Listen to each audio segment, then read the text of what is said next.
ሃገረ ኖርዌይ ብሕማም መንሽሮ ቆርበት ኣብ ዓለም ካልኣይታ ሃገር እያ ተባሂሉ ኣሎ። ሓምሻይ ክታበት ኣንጻር ኮሮና ኣብ ሽወደን ክወሃብ ሓሳብ ቀሪቡ ከም ዘሎ ክፍለጥ ተኻኢሉ። ሰላም ዝኸበርኩም መደብና እዚ ካብ ስቶክሆልም ዝመደበሩ ማዕከን ዜና ሃርሞኒ ንሎሚ 25 ሚያዝያ 2022 ዝተዳለወ መሰናዶ ዜና ቀንዲ ርእስታት ብምቕዳም ከቕርበልኩም እየ። ምስ ኩሎም ኣብ ስቱድዮ ዘለዉ መሳርሕተይ ምሳና ክጸንሑ ዝዕድመኩም መሓር ብርሃም ድሕሪ ዝመሰጋገሪ ኣብዞም ዝሰማዕኹሞም ቀንዲ ርእስታትን ካልኦትን ናይ ዜና ትሕዝቶ ክሰጋግረኩም እየ። ሰናይ ምክትታል።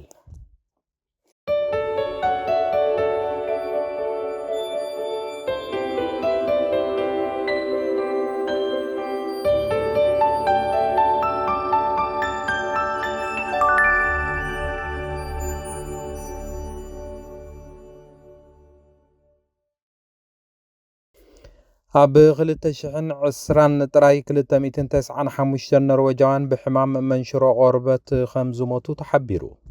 ኣብ ዓለም በዚ ሕማም እዚ ቀዳመይቲ ዝተጠቕዐት ሃገር ኒውዚላንድ ከም ዝኾነትን መንሽሮ ቆርበት ኣብ ሃገራት ስካንዲኔቭያ ልዑል እኳ እንተኾነ መጠን ሞት ናይቲ ኣብ ኖርዌይ ዘሎ ግን ፍልይ ዝበለን ኣዝዩ ልዑልን እዩ ክብል እቲ ማሕበር ሓቢሩ። ኣብዚ ሰሙን እዚ ዝወፀ ጋዜጣዊ መግለፂ ኣመልኪትዎ ከም ዘሎ ብዝሒ ግዳያት ሞት በዚ ሕማም እዚ ኣብ ኖርዌይ ኣብ ሰብኡት ዝለዓለ ከም ዝኾነን ካብ ካልኦት ሃገራት ስካንዲኔቭያን እውን ብ40 ሚእታዊ ዝለዓለ እዩ ክብል ገሊጹ ኣሎ። እዚ ንደልዮ ነገር ኣይኮነን። እዚ መንሽሮ ኣብ ሰብኡት ብፍላይ ብኣግኡ ክልለየሉ ዝኽእል ኣገባብ ምስራሕ ከድልየና እዩ ምባሉ እቲ ማሕበር ኣብ ዘውፅኦ መግለፂ ኣረጋጊጹ ኣሎ።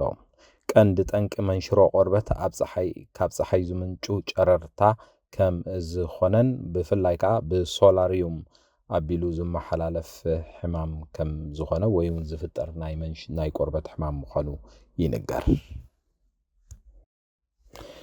ኣብዚ ዝመጽእ ዘሎ ቀረባ እዋናት ኩሎም ልዕሊ 65 ዕድሚኦም ከምኡውን ኣብ ኣሰካፊ ኩነታት ጥዕና ኣለዉ ተባሂሎም ዝተገምገሙ ሰባት ሓሙሻይ ብልቃጥ ክታበት ፀረ ኮቪድ ቫይረስ ክወሃቡ ምዃኖም ሬድዮ ሽወደን ንምንጭታት ማሕበራዊ ጉዳያት ሽወደን ብምጥቃስ ገሊጻ ኣላ።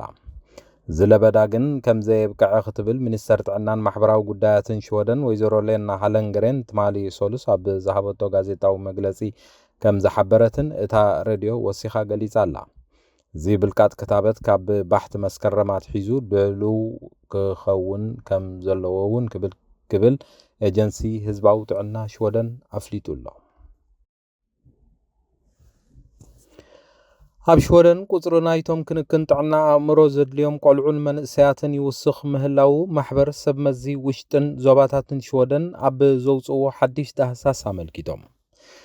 ኣብ ዝሓለፉ 5 ዓመታት ብምውድዳር ኣብ ዘን ዝሓለፈ ቀረባ እዋናት ጥራይ ኩነታት ክንክን ጥዕና ኣእምሮ ዝ160,000 ሓደስቲ ሰባት ክመላለሱ ከም ዝጀመሩ ዳህሳስ ወሲኹ ገሊጹ ኣሎ።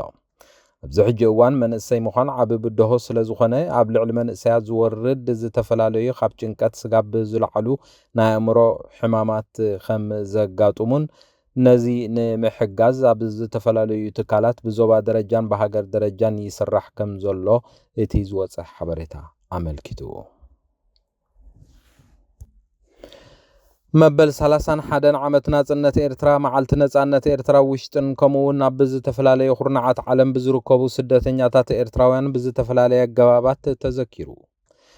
ወፃኢ ሃገራት ዝርከቡ ኤርትራውያን ኣብ ዝተፈላለዩ ደንበታት ተኸፋፊሎም ዝዝክርዎ ዘለዉ 24 ግንቦት ኮይኖም ብሰንኪ ኣብታ ሃገር ጽባሕ ነጻነት እታ ሃገር ጀሚሩ ዘይሕጋዊ መገድብ ስልጣን ተቐሚጡ ስጋብ ሕጂ ብዘሎ መንግስቲ ዝተኸተሎ ፀረ ዴሞክራሲያውን ዘይሕጋውን ኣካይዳን ስዒቡ ኣብታ ሃገር ሰፊኑ ዘሎ መወዳእታ ዘይብሉ ምርጋጽ ሰብኣዊ ክብርን ነታ ዓመት መፀ ተዘኪራ ትሓልፍ መዓልቲ ነጻነት ብኸምቲ ዝድለይ ድሙቕ ትርጉም ትስእን ከም ዘላ ብዙሓት ኤርትራውያን ነዚ በዓል እዚ ኣመልኪቶም ኣብ ማሕበራዊ ሜድያን ካልኦት ማዕከናት ዜና ብዝህቦ ዘለዉ ርእይቶታት ክፍለጥ ተኻኢሉ። እታ ሃገር ዛጊት ብዘይ ሕጊ ሃገራዊ ቅዋምን ብህዝቢ ዝተመርፀ መንግስቲ ዘይብላ ኮይና ዝበዝሐ ኣፍራይ ሓይሊ እታ ሃገር ብስደት ኣብ መላእ ዓለም ተበቲኑ ዝርከበላ ሃገር ኮይና እነሆ መበል 31 ወርሓት ግንቦት ኣቁፂራ ከም ዘላ ይፍለጥ። تكتاتلو ዘለኹም ሃርሞኒ ሚድያ እዩ ድሕሪዚ ሓፂር ጸብጻብ ኩነታት ኣየር ዝሰሙን ኣብ ሓጸርቲ ዜናታት ከነሰጋግረኩም ኢና ምሳና ጽንሑ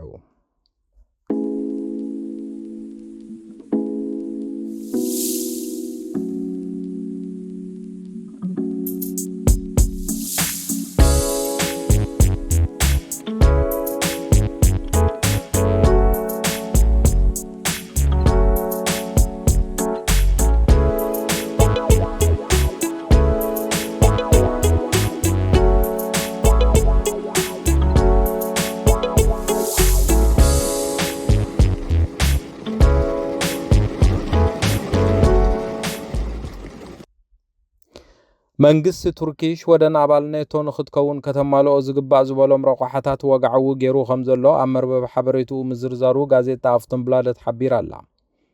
ሽወደንን ፊንላንድን ኣባላት ወተሃደራት ኪዳን ሰሜን ኣትላንቲክ ናቶን ክኾና ኩለን ኣባላት እቲ ኪዳን ክሰማምዓ ከም ዝግባእ ዝፍለጥ ኮይኑ ክልቲአን ሃገራት ናይ ኣባልነት ሕቶን ኣብ ዝሓለፈ 18 ግንቦት ምእታወን ዝዝከር እዩ። ክሳብ ሕጂ ሃገረ ቱርክ ጥራይ ንኣባልነት እዘን ሃገራት ብዓይኒ ጥርጥራ ከም እትሪኦ ገሊጻ ከም ዘላን ቱርኪ ክልቲአተን ሃገራት ነቲ ፒኬኬ ዝበሃል ኣብ ኣንጻር መንግስቲ ቱርክ ዝቃለስ ጉጅለ ካብ ምሕጋዝ ክቁጠባን ኣባላቱ ኣሕሊፈን ክህባን ከም ቀንዲ ቅድመ ኩነት ኣቕሪባ ከም ዘላ ክትብል ኖርዌይ ኦንላይን ዝተባህለን ንጋዜጣ ኣፍተን ብላደትን ኣብ ዘዳለውዎ ጠብጻብ ተጠቂሱ ኣሎ። ኣብ ሃገር ኣሜሪካ ዞባ ዶባ ቴክሳስ ኣብ ሓደ መእታዊ ቤት ትምህርቲ ብዝተፈጸመ መጥቃዕቲ 19 ህጻናት ሓዊሱ 21 ሰባት ከም ዝሞቱ ተገሊጹ። እዚ ኣብ ከተማ ዩቫልዲ ዝርከብ መእታዊ ቤት ትምህርቲ ሮብ ዝወረደ መጥቃዕቲ ሓደ ወዲ 18 ዓመት መንእሰይ ብዝፈጸሞ ምዃኑ ሰብ መዛሓቢሮም ኣለዉ። መርመርቲ ትጥርጡር ኣብ ናይ ኢድ ሽጉጥን ኣውቶማቲክ ሽጉጥን ሒዙ ከም ዝነበረ ከም ዝገለጹን ንሱ ኣብ መጀመርያት መጥቃዕቲ ዝፈጸመሉ ግዜ ንዓባዩ ብጥይት ከም ዝሃረመ ተሓቢሩ ኣሎ። ማዕከናት ዜና ኣሜሪካ እቲ ከባቢ እቲ ውልቀ ሰብ ኣብቲ ከባቢ ዝርከብ ካልኣይ ብርኪ ቤት ትምህርቲ ተማሃራይ ከም ዝኾነ ከም ዝገለጻን ኣመሓዳሪ ቴክሳስ ግሬግ ኣቦት እቲ ሳልቫዶር ራሞስ ዝተባህለ ውልቀ ሰብ ናብቲ ቤት ትምህርቲ ብመኪና መጽኡ ብዘሰክፍን ንምርዳእ ብዘጸግም ኩነታት ተኩሲ ከፊቱ ኢሉ። መንግስቲ ኢትዮጵያ ነቲ ኣብ ዝቐረባ እዋን ኣብ መጽሔት ታይም ንቀዳማይ ሚኒስትር አብይ ኣሕመድ ኣብ ዝርዝር 100 ሰባት ጽልዋ ፈጠርቲ 2022 ኣመልኪቱ ዝጽሓፎ ጽሑፍ ቅሬታ ደብዳቤ ከም ዝጽሓፈ ተሓቢሩ። ነቲ ቀዳማይ ሚኒስትር ኣብ ዝርዝር ፈጠርቲ ጽልዋ ዘካተተ ታይም እቲ መራሒ ኣብ መንጎ ኢትዮጵያን ኤርትራን ሰላም ከውርድ ምስርሑ ስዒቡ ሽልማት ኖቤል ከም ዝወሰደን ኣብ ኩናት ትግራይ ኣብ ዝተፈጸሙ ጥሕሰታት ሰብኣዊ መሰላት ተሓታቲ ከም ዝኾነ ገሊጹ። ኣብቲ ዝርዝር ንአብይ ኣሕመድ ዝምልከት መግለጺ ዝጽሓፈት ወኪል ታይም ኣርያን ቤከር ሓይልታት አብይ ብጃምላዊ ቅትለት ጾታ መሰረት ዝገበረ መጥቃዕትታትን ምጽጻይ ዓሌትን ክስ ቀሪብሎም ከም ዝኾነ ሓቢራ ኣላ። ንሚልዮናት ዘሻቅል ጥሜት እውን ኣብ ትግራይ ከም መሳርሒ ኩናት ከም ዝተጠቀመ ኣብቲ ዝርዝር ተገሊጹ። ነዚ ስዒቡ ቢለኒ ስዩም ወሃቢት ቃል ቀዳማይ ሚኒስተር አብይ ኣሕመድ ናብ መጽሔት ታይም ኣብ ዝጽሓፈቶ ኢሜይል እቲ መግለጺ ኮነ ተባሂሉ ስም ንቀዳማይ ሚኒስተር ንምጥፋእ ብዝተሓሰበ መንገዲ ዝተጻሕፈ እዩ ከም ዝበለትን ብተወሳኺ ተግባር ኣብ ልዕሊ መንነት እቲ ቀዳማይ ሚኒስተር ዘቕንዐ ከቢድ መጥቃዕቲ ከም ዝኾነ ብዛዕባ እቲ ኩናት ብሓደ ወገን ዝግለጽ ተረኽ ጥራይ ዘቃልሕ ብምባል ንምንታይ ነቲ ሓቂ ተገዲፉ ናይ ባዕሉ ታሪክ ናብ መላእ ዓለም ክባጽሕ ከም ዝደለየ መብርሂ ክህብ ቢለኒ ስዩም ነቲ ንምድላው መጽሔት ታይም ሓቲታላ።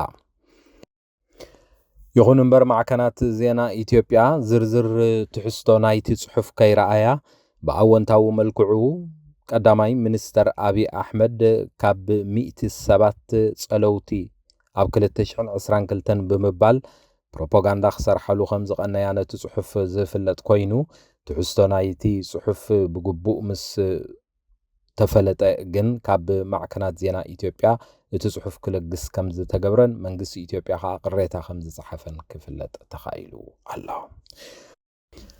ዝኸበርኩም ተኸታተልቲ ሃርሞኒ ሚድያ እዚ ስጋብ ሕጂ ክትከታተልዎ ዝጽናሕኩም ንሎሚ ረቡዕ ዝተዳለወ ናይ ዜና መሰናዶ እዩ። ኣብዚ መጽእ ዘሎ ዓርቢ ብተመሳሳሊ ናይ ዜና መሰናድኦ ስጋብእ ንራኸብ ንሎሚ በዚ ወዲእ ኣለኹ ሰላም ደሓና ምስዩ ሃርሞኒ ሚድያ ዕለተ ልደት መርዓ መመረቕታን ካልኦት ኣገደስቲ ዝኾኑ ናይ ፈተውትኹምን መቕረብትኹምን ምድላዋት ናይ እንቋዕ ሓጎሰኩምን እንቋዕ ኣብቅዓኩምን መልእኽትታት ንምምሕልላፍ ዘኽእለኩም መደብ ጀሚርና ከም ዘለና በዝጋጣሚ እዚ ንኹልኹም ተኸታተልቲ ሃርሞኒ ሚድያ ንሕብር ንኹልኹም ፈተውትኹምን መቕረብትኹምን እንቋዕ ኣብቅዓኩም ንምባል ኣብ ትደሊሉ እዋን ሃርሞኒ ሚድያ ዕድል ከፊትልኩም ስለ ዘሎ ተጠቀምሉ